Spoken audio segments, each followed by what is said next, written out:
Mu gihe isi yose iriko irahimbaza imisi 16 yahariwe kurwanya amabi akorerwa abigeme n'abakenyezi, na hano mu gihugu c'u Burundi uyo musi mukuru warahimbajwe n'amashirahamwe atandukanye.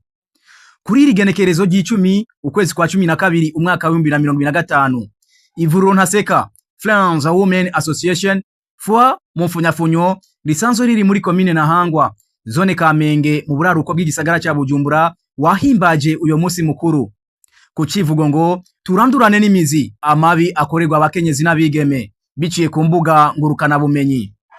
aho abafashe amasanamu bose bagarutse ku mabi asanzwe akorerwa ku mbuga nko kwerekana amasanamu y'abakenyezi bambaye ubusa ahanahanwa ku mbuga ugasanga ariko atitura imico n'akaranga, ngo ayo ni amabi kandi ahanwa hisunzwe amategeko kubakwiragije ayo mafoto n'amasanamu, kuko ngo biri mu bibangamira abakenyezi n'abigeme, aho usanga amasanamu yabo akwiragwiza bambaye ubusa hano mu gihugu bigatuma bamwe bagira ihahamuka abandi bakiyahura, ngo haba nyine kwifata ayo masanamu n'uwakwiragije bose bahanwa hisunzwe amategeko. Uwaserukiye ubushikiranganje bw'ubutungane agatega kazi na muntu n'iterambere ridakumira yagarutse ku yandi mabi ahanwa n'amategeko, ayo nayo ni kugumurira abantu mu migumuko, kugwegera abana mu bushurashuzi, kurondera gufata ku nguvu hakoreshejwe uburyo butandukanye nko guhendahenda umuntu kugira ngo umusambanye,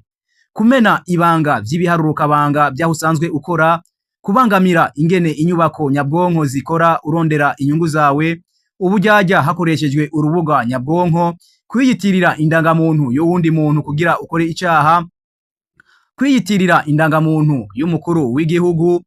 kuraba amasanamu y'ibiterasoni ku mugaragaro, ibitutsi bikogwa hakoreshejwe imbuga ngurukana bumenyi, guhungabanya umutekano w'igihugu ukoresheje ubuhinga bwa none. Ayo mabi yose ahanishwa umunyororo hamwe n'ihadabu.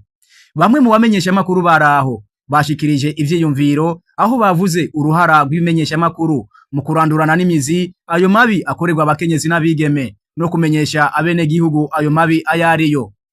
Umuhuza bikogwa wa Centre de Santé Ntaseka, umukobwa Ntaseka uwundi araseruka, nabo yafashe ijambo aho yavuze uruhara rw'amashira hamwe mu kugwanya amabi akorerwa abakenyezi n'abigeme, aho yamenyesheje ko kwivuriro Ntaseka ko bumviriza ibibazo abantu babituye bafise harimwo n'abakorewe ayo mabi, bakongera bagatanga inyigisho kubijanye n'amabi akorerwa mu kibano.